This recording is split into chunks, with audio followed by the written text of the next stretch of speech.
Assalamualaikum warahmatullahi wabarakatuh. Alhamdulillahi rabbil alamin. Wassalatu wassalamu ala rasulillahil amin. Alhamdulillah, segala puji hanya bagi Allah Ta'ala. Salat dan salam semoga tercurah kepada Nabi Muhammad sallallahu alaihi wasallam beserta keluarga dan para sahabatnya. Salah satu kewajiban umat Islam dalam beribadah adalah berwudu. Wudu merupakan bukti keimanan yang tak terlihat secara kasat mata, mirip dengan orang yang berpuasa. Tak ada orang yang menjaga wudunya kecuali karena alasan keimanan. Secara syar'i, wudu ditujukan untuk menghilangkan hadas kecil agar kita sah menjalankan ibadah, khususnya sholat. Sholatnya salah seorang di antara kalian tidak akan diterima apabila ia berhadas hingga ia berwudu. Ya ayyuhalladzina amanu idza qumtum ilas salati faghsilu wujuhakum wa aydiyakum ilal marafiq wamsahu biru'usikum wa arjulakum ilal ka'bain. Bahwa orang-orang yang beriman ketika hendak mengerjakan sholat hendaknya membasuh mukanya, kedua tangannya sampai ke siku dan menyapu kepalanya serta basuh kedua kakinya sampai ke mata kaki. Eksistensi wudu sangat besar pengaruhnya bagi kehidupan seorang muslim. Karena dalam wudu Allah Subhanahu wa taala memberikan pesan moral yang tidak jauh dari kehidupan sehari-hari. Membasuh kepala misalnya ditujukan agar kita membersihkan kepala atau otak kita dari segala pikiran kotor dan menyesatkan. Membasuh kaki dan tangan ditujukan agar kita tidak menggunakan tangan dan kaki ini untuk mengambil hak orang lain, menginjak martabat orang lain. Berkumur-kumur, membasuh wajah, dan mengusap telinga ditujukan agar kita menggunakan mulut untuk menyebarkan perdamaian dan kasih sayang. Kemudian menggunakan mata untuk melihat nilai-nilai kebenaran. Dan menggunakan telinga untuk mendengar nilai-nilai kebaikan. Kita diperintahkan berwudu minimal 5 kali dalam sehari.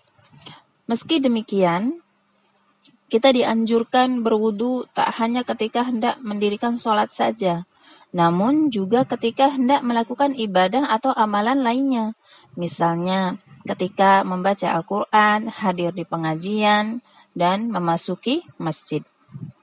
Banyak keutamaan wudu yang dijelaskan Rasulullah Shallallahu Alaihi Wasallam antara lain sebagaimana diriwayatkan Tabrani dari Ubadah bin Samit bahwa Rasulullah Shallallahu Alaihi Wasallam bersabda, jika seorang hamba menjaga sholatnya, menyempurnakan wudunya, rukuknya, sujudnya, dan bacaannya, maka sholatnya akan berkata kepadanya, semoga Allah Subhanahu wa taala menjagamu sebagaimana kamu menjagaku. Kemudian dia naik dengannya ke langit dan memiliki cahaya hingga sampai kepada Allah Subhanahu wa taala dan salat pun memberi syafaat kepadanya. Berwudu merupakan hal yang mudah dilakukan, namun perlu keistiqomahan dalam pelaksanaannya. Seorang hamba yang berwudu akan mudah dikenali Rasulullah Shallallahu Alaihi Wasallam di hari kiamat nanti karena memiliki ciri khas tersendiri.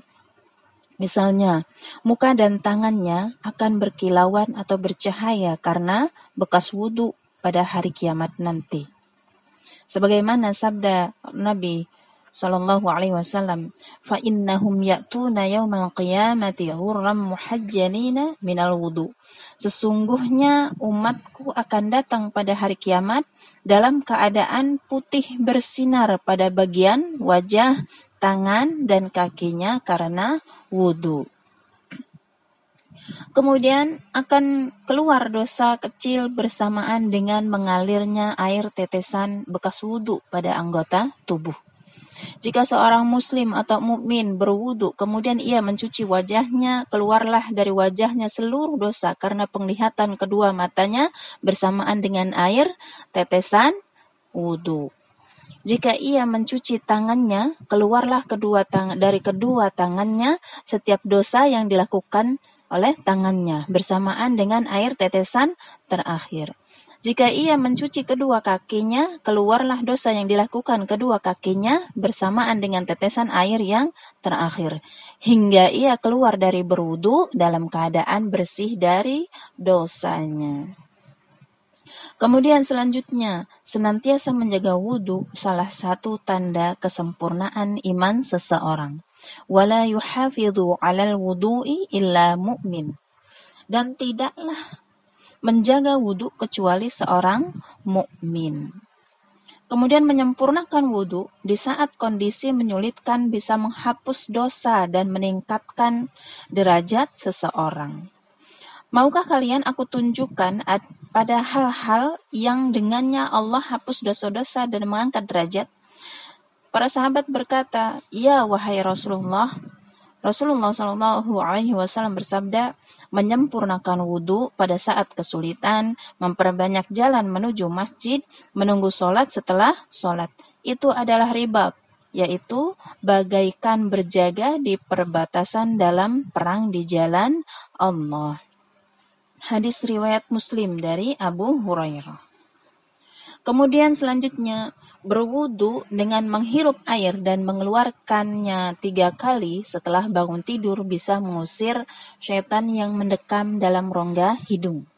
Jika salah seorang dari kalian bangun dari tidurnya kemudian berwudu, hendaknya mengeluarkan air dari hidungnya sebanyak 3 kali karena syaitan bermalam di rongga hidungnya. Hadis riwayat Bukhari dari Abu Hurairah. Kemudian barang siapa berwudu secara sempurna kemudian sholat 2 rakaat secara khusyuk, maka diampuni dosanya dan baginya surga. Barang siapa yang berwudu seperti wuduku ini kemudian bangkit sholat 2 rakaat dengan khusyuk, maka akan diampuni dosanya yang telah lalu. Kemudian di hadis yang lain dikatakan, tidaklah seorang muslim berwudu kemudian menyempurnakan wudunya, kemudian bangkit melakukan sholat 2 rakaat, menghadapkan wajah dan hatinya kepada Allah, kecuali wajib baginya surga.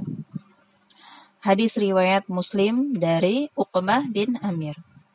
Kemudian selanjutnya, berwudu dan membiasakan sholat sunnah setelahnya adalah amalan penduduk surga. Seperti yang dilakukan oleh Bilal bin Rabbah dari Abu Hurairah radhiyallahu anhu bahwa Nabi Shallallahu alaihi wasallam berkata kepada Bilal pada saat sholat subuh, "Wahai Bilal, sampaikan kepadaku amalan yang paling kau harapkan dalam Islam yang kau lakukan, karena aku mendengar suara sandalmu di depanku di surga." Bilal berkata, "Tidaklah aku melakukan suatu amalan yang paling aku harapkan kecuali saat aku berwudu pada siang atau malam, kecuali aku sholat sesuai dengan yang mampu aku lakukan dengan wudu itu." Hadis riwayat Bukhari dan Muslim. Selanjutnya, berwudu secara sempurna, kemudian berdoa setelahnya. Asyhadu an la ilaha illallah wa anna Muhammadan abduhu wa rasuluh. Menyebabkan akan dibukakan pintu surga yang 8. Hadis riwayat Muslim. Kemudian tidur malam dalam keadaan suci setelah berwudu dan berzikir memiliki beberapa keutamaan, di antaranya disertai malaikat, didoakan ampunan oleh para malaikat, jika bangun dan berdoa kepada Allah doanya mustajabah. Jika sebelumnya diiringi doa khusus dari Nabi dengan tidur miring pada sisi kanan kemudian meninggal dalam keadaan itu, maka ia meninggal dalam keadaan fitrah. Tidaklah seorang hamba tidur malam dalam keadaan suci kecuali akan bermalam pada bajunya satu malaikat, sehingga tidaklah ia membalikan tubuhnya di waktu malam kecuali malaikat itu akan berdoa, "Ya Allah, ampunilah hambamu ini karena sesungguhnya ia tidur malam dalam keadaan suci." Hadis riwayat At-Tabrani dari Ibnu Abbas. Tidaklah seorang muslim tidur malam dalam keadaan berzikir dan suci, kemudian bangun di waktu malam, kemudian meminta kepada Allah kebaikan di dunia dan di akhirat, kecuali Allah berikan kepadanya. Hadis riwayat Abu Daud An-Nasai dari Muaz bin Jabal, disahihkan Albani. Kemudian selanjutnya, jika engkau mendatangi tempat tidurmu kemudian berwudu sebagaimana wudu dalam sholat, kemudian berbaring di sisi kanan, kemudian berdoa, Allahumma aslamtu wajhi ilaik, wa fawadtu amri ilaik, walja'tu dhahri ilaik, raghbatan wa rahbatan ilaik, la malja'a wa la manja minka illa ilaik, Allahumma amantu bi kitabikal ladzi anzalta wa bi nabiyyikal ladzi arsalta. Jika engkau meninggal di malam itu, maka engkau mati dalam keadaan fitrah atau suci.